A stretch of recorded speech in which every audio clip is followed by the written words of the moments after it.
In three, two, one, blast off. Welcome to another edition of the Chicago Bears Bonanza Football Podcast, joined by my good old buddy Gao and Samir. It's finally Bears week. Finally, football's back after the loss in London that we're still feeling with our hearts right here. Unfortunately, we're going to be playing without not only Akeem Hicks, who went out early in the London game, but Kyle Long. Kyle Long has been put on IR. The ultimate bear is probably has played his last snap, I'd say. Yeah, it's unfortunate. I mean, Kyle Long, you wish these kind of guys would get a chance at a deep playoff run because he gave you everything he had. Looks like he's been playing with a bad hip, a 340-pound man playing with a bad hip. I'm glad he's retiring. He's made a ton of money. It's time to focus on your health and your family. So thanks for everything, Kyle Long. Hakeem Hicks, though, 8 weeks. That's a killer. Yeah. But I think one of the storylines is now going to be in the second half is going to be a Ryan Pace storyline. Let's see the depth that he's been able to put behind some of these stars, and let's see how it shakes out. So That's right. By the way, Bilal Nichols is slated to play. I mean, it's not definite yet, but he's can be considered at least a Akeem Hicks light. So to that point, we do have some depth on the line. Yeah, I was listening to Bill Zimmerman, his podcast. He actually called it before the Bears put him on IR. The way to treat Kyle Long right, to do him right, put him on IR, and then let him have him walk on the field, kind of celebrate his career in the last home game of the season or something like that. Kind of a way that we can honor Kyle Long because he's like a loyal Bear. He actually restructured the contract. He negotiated with Pace in the front office, so he actually took less money because he just wasn't playing up to the contract, and he actually agreed. I mean, how many players actually agree to take less money? The fact that he did that for the Bears, it's kind of unheard of. I haven't really heard that. I haven't heard anyone do that. And the fact that he did that, he's someone who's just really loyal to the team, maybe even to a fault. He's willing to sacrifice his own financial gain for the team, and so the Bears kind of send him off in that way. I think it would be a great way to, send off a great Bear. If we kind of put him on IR and celebrate his career at the end of the season. With Hicks, interesting. Yeah. With Hicks, I'm actually more worried about his knee. Because I was thinking about it last year and even the year before. Because if you notice, he's a big guy, right? And if you notice how Hicks stands, his knees are almost pigeon-toed. You notice that? Yeah. Remember when you look at him? And so it's almost like there's too much weight. His knees are angled in such a way where it's almost like inward bending when he's normally walking, and that just puts more pressure on his knees. And I was always wondering how long his knees would actually hold him up. And I'm kind of worried that this is I don't know, this might be like a thing that's just been building up over time. I'm hoping it's not a chronic thing with his knee that he can actually, because I think it's something with his posture, how he actually stands and how the knee is placed, displaced over the knees. Yeah, I think the knee is an issue for sure, but his elbow is what's going to keep him out, right? Because his elbow, and we were there when it happened, we didn't actually see the replay. Do not eat before you watch that video. It is grotesque what happened to his elbow. I actually wanted to see just because I wanted to see maybe the severity that all really looked that bad. It was gross. Describe it? Yeah, so it basically bends back. Right? It doesn't bend the way that it's supposed to bend, right? So it basically dislocates off the hinge and then back up. And he gets it caught in between Khalil Mack's helmet and another player's shoulder, and all that weight just comes. It's gross. It's really a gross thing, right? So that's what's going to keep him out. But Gal, you're right.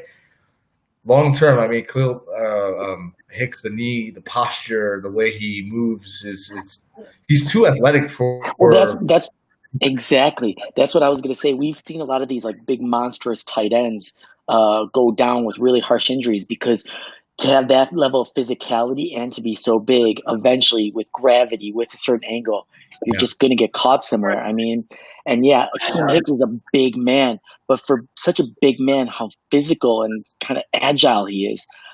Even last year and the year before, he escaped some injuries where, kind of he limped off the field and, he was playing major snaps, but then came right back on. So, I mean, the guy's been very durable, but yeah, for me, it was only a matter of time till it was, he was going to sustain an injury that kept him out a few weeks. Yeah. Unfortunately. Yeah, him and Mac are the two guys I think are, I know I like Nichols a lot. I think I told you this in camp. But those two guys are irreplaceable. I mean, those are two all-pro level guys. You're not going to replace those guys easily. So get well soon, Akeem Hicks, and play well, Bilal Nichols. I think there's not much more to say about that. Yep. We just hope that, Bilal Nichols could just, stuff the runs and, he might not be generating the pressure and get the sack numbers that Akeem Hicks was getting, but perhaps it allows another guy to step up, or it allows, I was going to say Fangio. It allows the coach to, draw up some different plays to generate some pressure, especially up the middle. That would be nice. We'll take some help from Fangio. That's also okay. He got his first win. Good for him. Woo. Anyway. All right, so should we talk about the good old Bears? And, actually, let's talk about the NFC, because right now it's pretty even Steven when you look at the NFC. I mean, now the 49ers are kind of running away with things, considered maybe one of the best teams in the NFL, at least in the NFC. But other teams that we would think of, like Philly, Dallas, the Rams, aren't necessarily playing up to speed. But then teams are surprising us, like Detroit. Right now, the NFC is wide open. Yeah, I mean, before we go into the NFC, I just want to take a minute to talk about that Chiefs-Texans game, because I think it's a historic game, I think, in a sense that it's like, I think those two quarterbacks, that's going to be like a Brady Manning type of a rivalry going forward. I mean, and it was such a great game. I think for me, it was the game of the year so far. There was not a lot of funny business in terms of the refs. It was just two really incomplete teams. The Chiefs are really not that good other than Mahomes, and the Texans are really not that good other than Watkins, I would say either. But just an incredible performance by those two guys, and I'm glad neither of them are in the NFC. Just spectacular play from both of those guys. The NFC though is, to me, just completely wide open. I don't think there's a good team. I don't think there's a good team in the NFC. I think I guess the closest thing would be either San Francisco or Green Bay, but I don't think those teams are unbeatable. We'll see what happens with the Saints and when Breeze gets back, right? But exactly, because that defense is so ferocious. So yeah, and that offensive line is huge, and we'll talk about that when we talk about the Bears' outlook for the season. But I think the NFC, I mean, there's no tier one team in the NFC, I don't think. I think there's an elite team in the NFC at all. I think there's only one elite team in the whole league, and unfortunately, that's the team that everybody hates, and that's the Patriots. I think the Chiefs are not. I mean, when you watch that game and you see particularly Deshaun Watson, that Texans team is bad. They're poorly coached. Their defense is all over the place. There's no line. It's terrible. I mean, he's running for his life. His receivers, Will Fuller drops 3 touchdown passes in the same game. I mean, that's hard to do as a receiver. Will Fuller is like Anthony Miller who gets playing time, right? But it's just God, you notice how he went back to start talking about somehow he brought it back to Watson and Mahomes. You notice that? We were talking NFC. You brought it back. I love it. You don't even realize you do it. I love but it's just I love I love good quarterback play. I mean, it's not even about a Mitch thing here. It's just I appreciate, like, every generation you have a set of stars, and you like Manning and Brady in the last generation. You think how what is the next generation going to look like? And I think we got a glimpse of that in the last game. Now, that being said, I think the best quarterback in the NFL is in the NFC, and the Seahawks and Russell Wilson. That guy's playing so much football. I have one of my good friends here is a hardcore Seahawks fan, and man, that organization, absolutely amazing. That they had their defense completely dismantled. So a lot of their playmakers on offense. big question marks. Their big wide receiver retired in the offseason. But because you have, a star, a future Hall of Famer, I mean, no doubt in my mind, Russ Wilson, to lead that team. And then the team just manages to always continue to bring in talent that even when you completely write them off, they were even a playoff team last year when people completely wrote them off. So as far as I'm concerned, it's, that could be their division. That could be San Francisco's division, not necessarily the Rams. Jared Goff looked like the worst quarterback in the NFL in that last game. Samir obviously wants to talk about Trubisky now that I said that comment, but wow, the Rams, if they keep playing like this, they're going to not only make playoffs, but they could be the bottom of the division. So gosh, it's so exciting. The NFC is the embodiment of the NFL for me, and the parity that any team, any year can rise up. And, we're seeing Dallas and Philly, not really taking the charge for the NFC East. So either one could step up big in this one.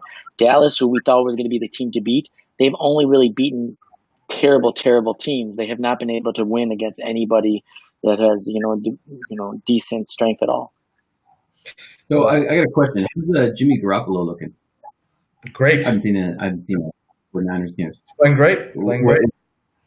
What's been noticeable about his play?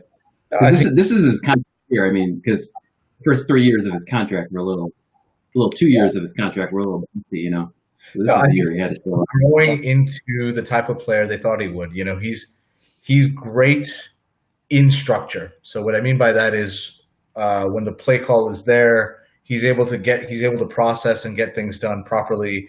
And he's able to do enough outside of structure to get to the second and third reads. He's not a mobile guy, but he's been great so far. He takes what the defense gives him.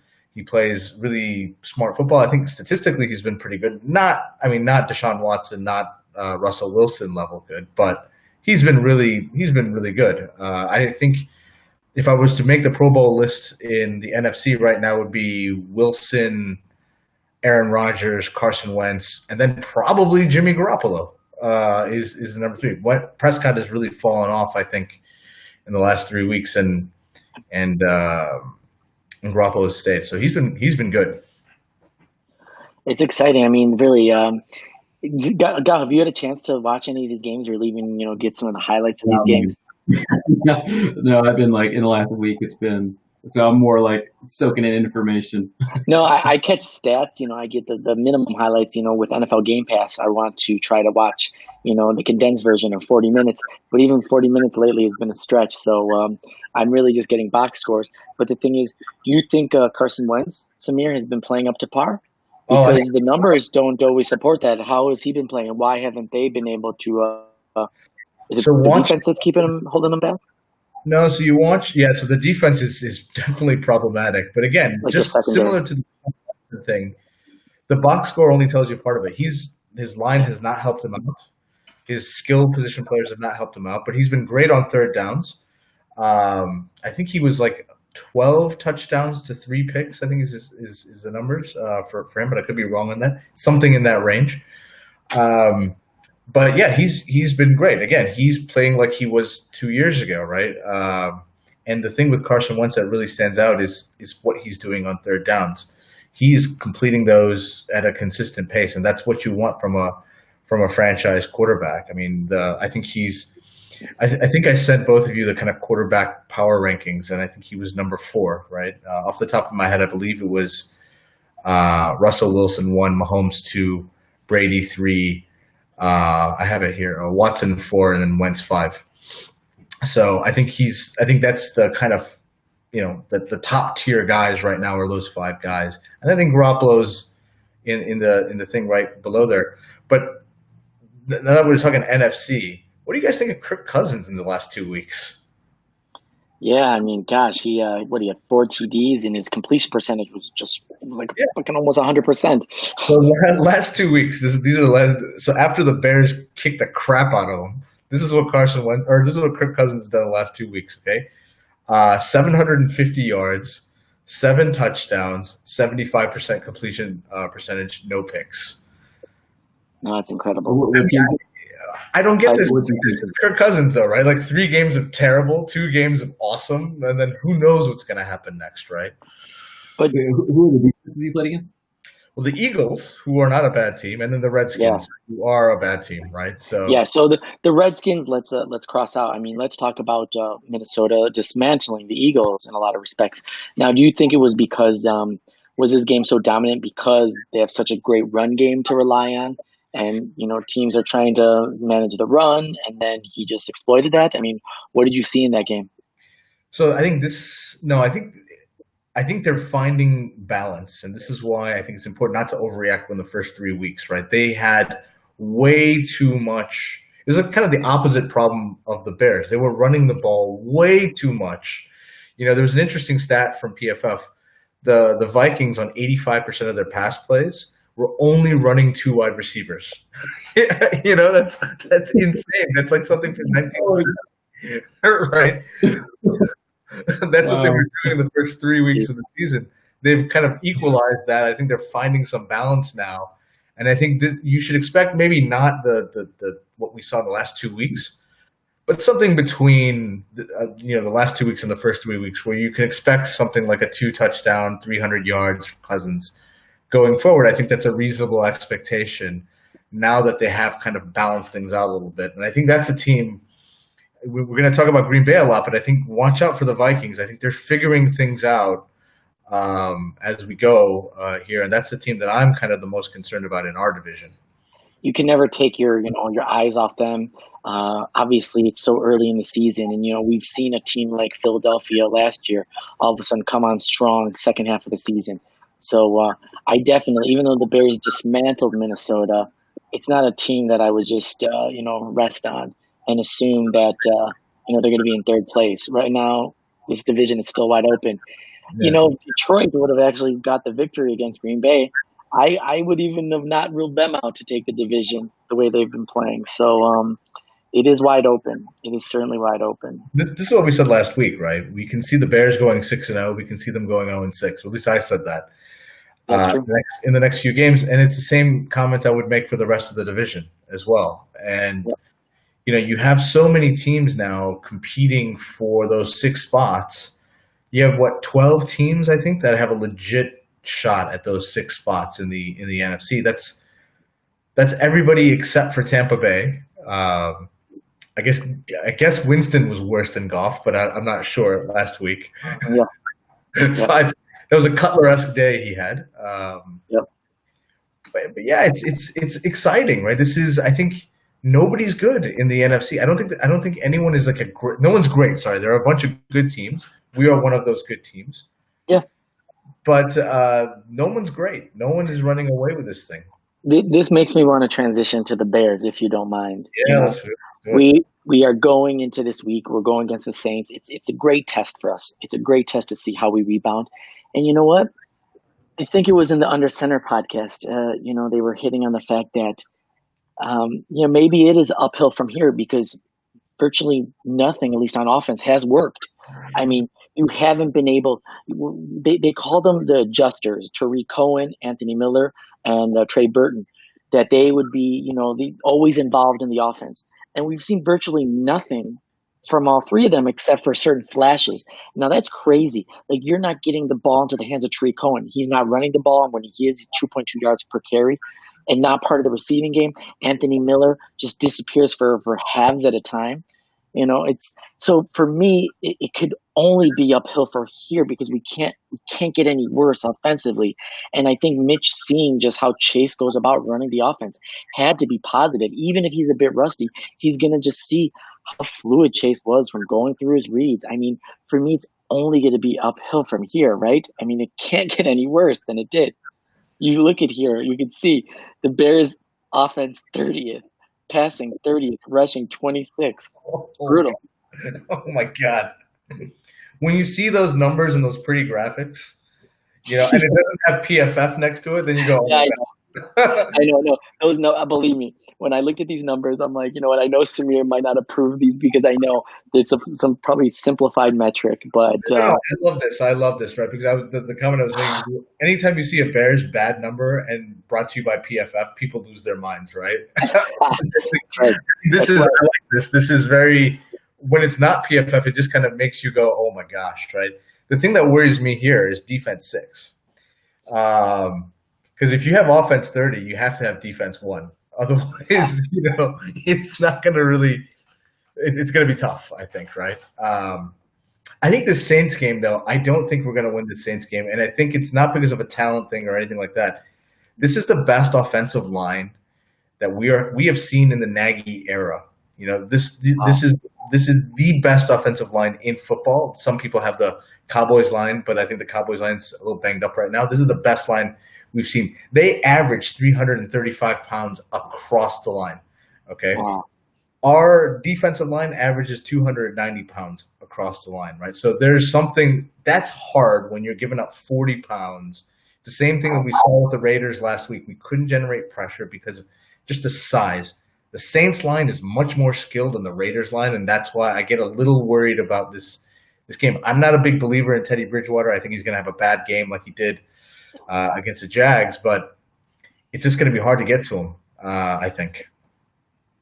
Well, you got to hope that offensive line with being out, it's addition by subtraction for our offensive line. I mean, who do we think? Is Rashad Coward going to? Yeah, it's Coward's going to get the start. Yeah, and it was basically, was it one game that he came in at guard? Yeah, and he was good. Okay. Yeah, he was good. So, I don't know. I think the offensive line. He came in for Massey, not for long, and he's playing right tackle. Okay. So, I mean, the hope for the Bears has got to be with the substitution of Long for Coward, that the offensive line, at least in the run game and the pass game, stabilizes. Yeah. If we can get the run game going, if there are actually holes that can open up for Montgomery, then I think we got a chance. Then I think if the teams respect the run, then there's a chance. There's a whole question mark in terms of what Trubisky can do. But, with the offense at 30th, with the rushing at 26, I mean, this is not promising. I mean, the one thing that could change for the better is the offensive line with Long being subbed out. Yeah. And let's hope that, you get Montgomery going. And in turn, you actually start throwing some passes to Montgomery, because that was the whole consideration of getting rid of Jordan Howard, that, you're going to be having multiple pass catching backs. So it's not just all about, okay, Tariq Cohen's going to get the pass, Jordan Howard's going to get the run. So, if you could open something up like that, and, I hope with this 2 weeks, Anthony Miller, I know, was very emotional after the Raiders loss, that you could start incorporating more than just Allen Robinson into this offense. And just from there, I mean, it might not even be good or great, but it's definitely has to be better. Kyle Long was a broken body out there. I mean, he just wasn't even a whole person. He was below a whole person.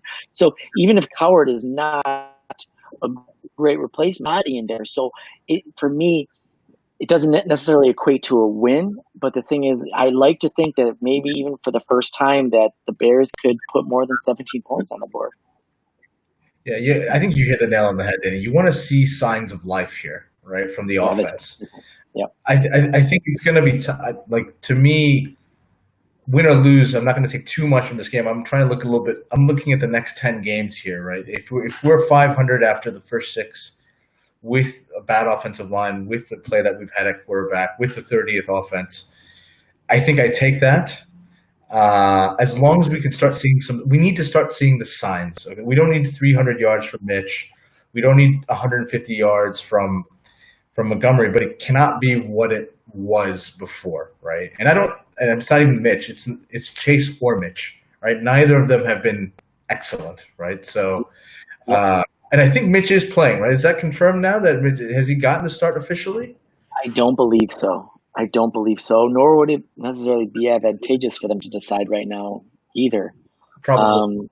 Yeah. So, I mean, the signs are looking good. I mean, I know he was out there. Let's see, after I mean, listen, he's out there practicing, he's out there throwing. So, I mean, it seems likely, right? Taylor Gabriel, by the way, is going to be back as well. That's nice to hear. So you want to let's look ahead. Let's look at the schedule and see. Obviously, there's so many question marks, and it's all just a guess on how Nagy adjusts. But this would be very damning if Nagy isn't able to adjust and generate some more points, because you have all these weapons. Whether you're just getting average quarterback play, you do have some skilled players. You should be getting them the ball. This is the test, though, now, right? This is the test. And I think, Gao, you said this last week. This is the test for a franchise quarterback to show, right? The team needs Mitch to become Captain America, right? He needs to step up, right? It's not a nice to have, and it's not something we can manage around. It's time for him to go. The line is not going to get much better. The offensive line is not going to get much better. I think the defense, they're playing as best as they can. They might get a little bit better. Nagy, I think he's calling good plays. It's just he's so, I think, hyper concerned with what the quarterback is giving him. The only way that changes is if Mitch steps up. And I think it's a great test for us. This is a good scenario. I mean, it sounds strange, but it's a good scenario where we're going to see what this guy's all about, right? Everybody likes the guy. Everyone's cheering for him. Even the skeptics like me want him to do well. This is the test, and what a test it's going to be. These 10 games are not easy. Let's go through them. Well, real quick point on Mitch. I think what you got to hope is that, I'm always looking at Mitch from the mental side of things. Like physically, I think he can do it, right? It's mentally, can he process and can he understand what's going on? Like you got to hope, the time off being injured, the 2 weeks he can, and seeing Daniels run the offense just in a competent way. You got to hope that it's some, like, sometimes if you're looking at a problem too much and you get like bogged down and you're not making, and you had to step away to it, hopefully that's the case with Mitch, where if he steps away, then you can just take a breath of fresh air and then come back to it and not be so mentally in his head. So that's the best case scenario. The next case scenario where I still think we can do well is, let's say the baseline, Mitch is who Mitch is and doesn't improve. Then I think the other way we can still manage the game is if we get the run game going, the offensive line stabilizes, we get holes for Montgomery, and the run game becomes a threat. And then we can just and Nagy can just use Mitch as a kind of a one read kind of quarterback, quick read kind of thing, run game, and then like one read kind of quarterback, and just, manage the offense that way. If Nagy could do that, if he can flip this, because we don't have the personnel for a run-first offense. That's the main problem. We have an undersized line. Yeah, it's a great, agile, fast pass blocking line. They were fantastic in this last year. This is why we had 2 Pro Bowlers, principally because of the pass game, right? And their protection there. But if Nagy is if Nagy can do what Gao is suggesting here, then I think Nagy is going to be cemented as one of the 5 best coaches in the league. I mean, because to shift that dramatically from a pass-first offense to a run-first offense, and I agree with you, Gao. I mean, David Montgomery is the best playmaker you have outside of Allen Robinson. You have to figure out creative ways of getting him the ball as often as you can. And if he can install something in this bye week, that's going to be just so impressive. You have enough playmakers, You still have Tariq Cohen, who we still haven't seen be a major part of this offense. Anthony Miller, Taylor Gabriel. I mean, we saw Chase Daniel throw the long ball. And I don't know if it's, again, Mitch is in his head. There's a hesitancy there. But, that was kind of the thing, is just like, to take some shots. And, we haven't really seen Mitch do it, except, that Taylor Gabriel throw on the 3 touchdown quarter for Taylor Gabriel in that Washington game. So, we saw Chase do it quite often. So I don't see why not with Mitch. I mean, right now, you have nothing to lose. Right now, you're kind of right in the middle there. You can win if you're the 30th offense. So if we're looking at the schedule, let's do it. Which quarterback do we think Mitch is better than in the remaining schedule? Can we put up the schedule? Yes, we got the schedule up. So Teddy Bridgewater, I'm going to take Mitch over Teddy Bridgewater. Then we've got the Chargers and Phillip Rivers. I'm taking Phil Rivers. Then we have Carson Wentz. No. I won't put him above Rivers because Rivers right now, his offensive line is in shambles right now. So I don't necessarily think Phillip Rivers is going to be able to overcome those things. So in terms of if you're saying just them alone, somewhere floating around in space, yeah. But Phillip Rivers, I would say no. He has bigger problems than Mitch right now. So if we're saying offensive output. Okay, that's a better way. I was saying somewhere out in space, but yeah, I think the way you have it structured is better. Just the offense you should expect from that player. I think that's a better way. All right, so I think Mitch over Teddy Bridgewater. We all agree, yeah. Yeah. Mitch over Phil Rivers. I think I would agree with that as well. Their offensive line is terrible. Philly, Carson Wentz. I think Carson Wentz. Lions, Matt Stafford. I'm going Matt Stafford. Rams and Goff, and this is an interesting one. Trubisky. I'm going push on this one because I think they will have figured it out by then. Giants. I'm going Trubisky. Then I don't think we're going to have. Then it's Stafford, Prescott, Rodgers, Mahomes. I think that's all those guys, and then Minnesota, Cousins. So it's really only about 3 games here where we think that Trubisky is going to have a shot here. We're going to be favored from a quarterback perspective in the last 10.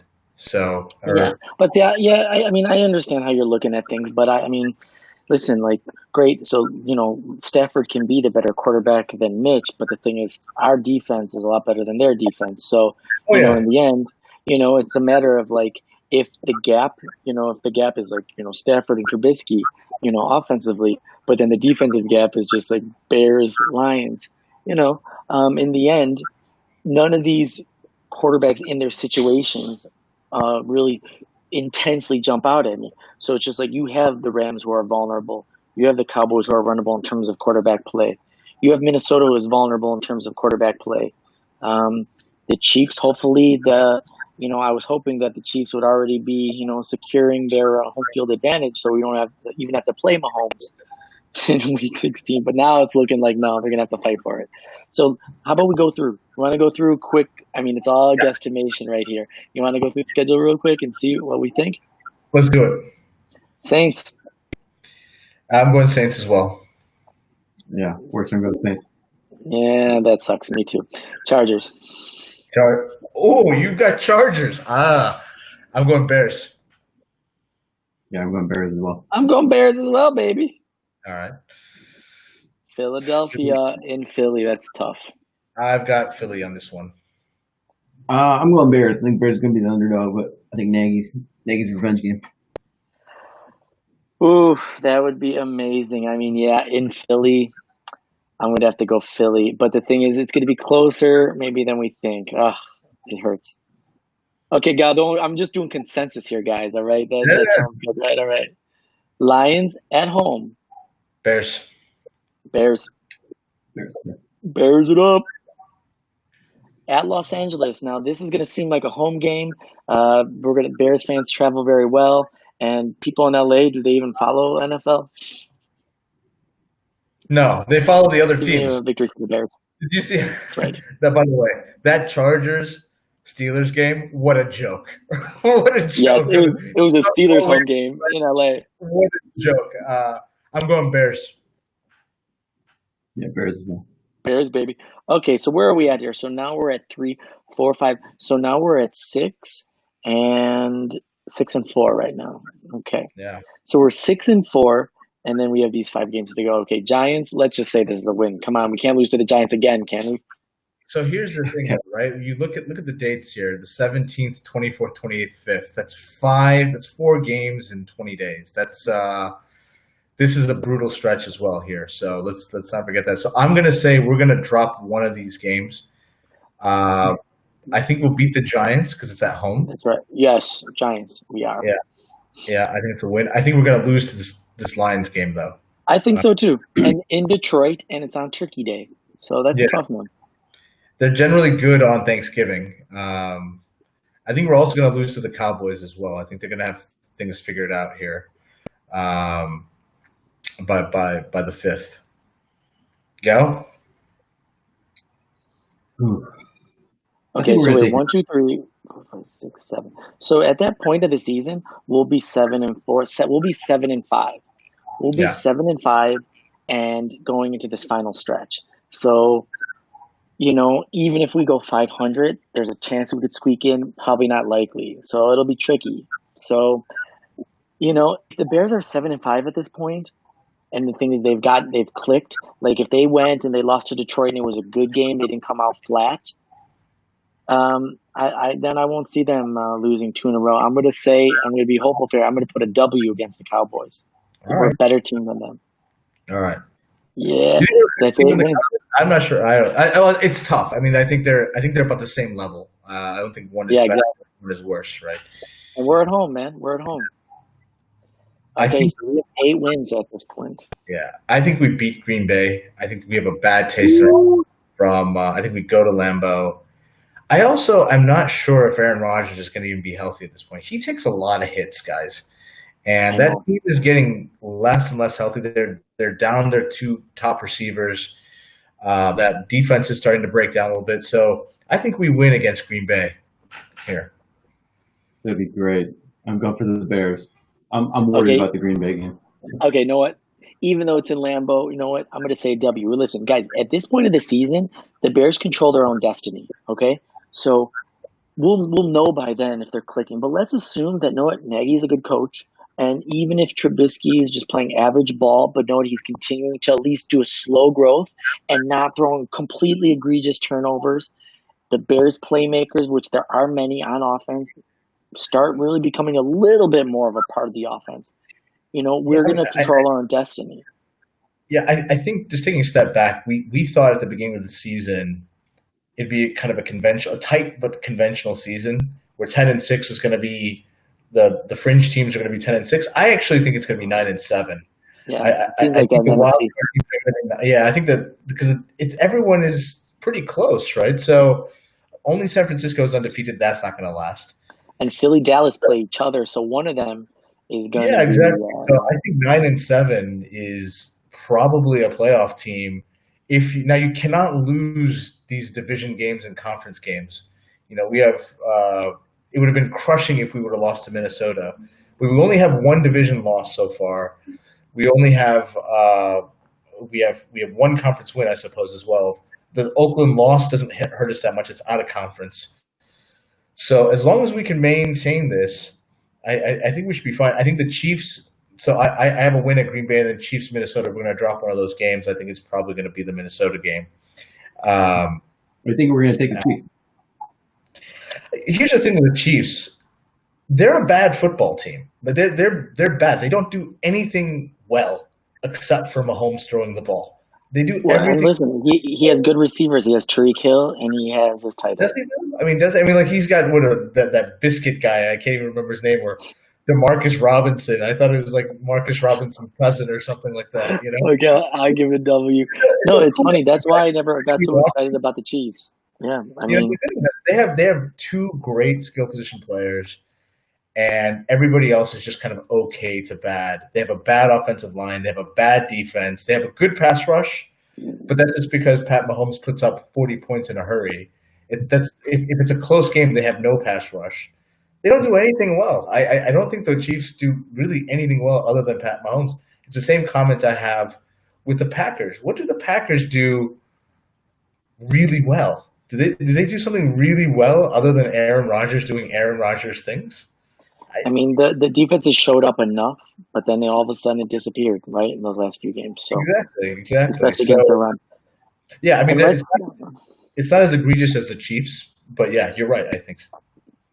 So let's say, I can't. If the Bears won their last 4 games, and 2 of them again on the road against the division opponents, we'd be like, okay, the Bears are going far anyway. But yes, let's assume that at best they go 3-1 in this final stretch and they lose to Minnesota. This is the 10 wins. This is 10 wins right here, boys. Yeah, I think 10 wins is a lot to get into the playoffs. If you get to 10 wins in the NFC this season, I think you're in the playoffs for sure. I don't think there's any chance you're not going to get in there. I think it's going to be 10. I've asked between 10 and 9. I also think 9 is probably enough to get you in the playoffs, because the Rams, they still have to play the 49ers and the Seahawks, right? They still have that on their docket. The Cowboys and the Eagles are going to kill each other, I think. Yep. I think now we still have to play Detroit twice. But see, this is we definitely. I mean, really, the way we dominated last year is we almost went undefeated in our own division. But the thing is, we can't lose. We can't. It would be nice if we could win 2 in Detroit, but I don't think we're going to. So we're forced to win one of those road games in December against our division rivals. Yeah, but I could see that, especially that stretch between the Rams and the Cowboys. I can see us winning all of those games and just completely writing a new narrative to the season, because it's such a short amount of time, where if they find something, they're playing so quickly, teams don't have enough time to adjust. Similar to what happened to us last year, right? We played 3 games in 2 weeks, basically, right? And it's the same thing that happened to us last year, where Nagy found something, Mitch found something, and they were able to actually it was Chase, I suppose, right? But they were able to find something. I can see that again, Look at this, Scott. It's like we get finished Sunday. Hopefully we don't. Luckily, the Giants are such a lousy team. Otherwise, we at risk of getting flexed to a later game, which would be brutal, because then we have such a quick turnaround anyway. So it seems like unless the Giants start doing something spectacular, that this will stay a noon game. So that's just tough. Sunday night, Sunday afternoon, Thursday afternoon, Thursday night. And then you're back at noon on the 15th. I suppose there's 10 days. There's like a mini bye between Cowboys and Green Bay. But, I mean, the season could be out of hand by then. Or who knows, right? But that's just a terrible scheduling job by the NFL. 2 years in a row now with this nonsense. And we had the London game on top of it. What a terrible scheduling job. Shame on you, NFL. Shame on you. No, definitely. And the Raiders obviously got the biggest brunt of that, of poor scheduling, but this is absolutely ridiculous. 2 years in a row, and they're not creative. The fact that we play the Lions, so close together, it would be so nice if we could play the Lions in the first 2 months of the NFL season. I mean, it's just ridiculous. Exactly. And then we end in Minnesota for like the 8th year in a row, whatever the hell that is. So anyway, I'm excited. I think the Bears definitely control their own destiny, and it's easy to be down because we didn't think all these storylines were going to exist, and a lot of them have a lot of negative tints. But we're still 3-2. We were a play away from being 4-1, and a lot of other teams are 3-2, and they seem to have just as big of problems, if not bigger, than us. So playoff forecast. What's to do? 80%, 90%, 50%. What do you think? NFC is all over the place. Really, right now, I mean, we have so many question marks. I'll say it's 60%. 60% for me. I'm being optimistic, man. Hey, I'm saying they probably will. I'm going to go with 65%. I can't believe this. I'm going 90%. What? 90%? I'm going 90%. What is going on here? Something just happened. We just switched roles. It's crazy. Yeah. Great. All right, Samir the optimist, ladies and gentlemen. There he is. Bears. Very nice. Bears, baby.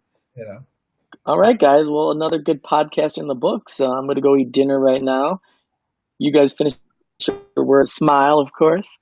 And we'll connect in after the good old Bears hopefully beat the crap out of those Saints. That'd be awesome. Bear down. Bear down. Bear down. Bye. See ya. Peace.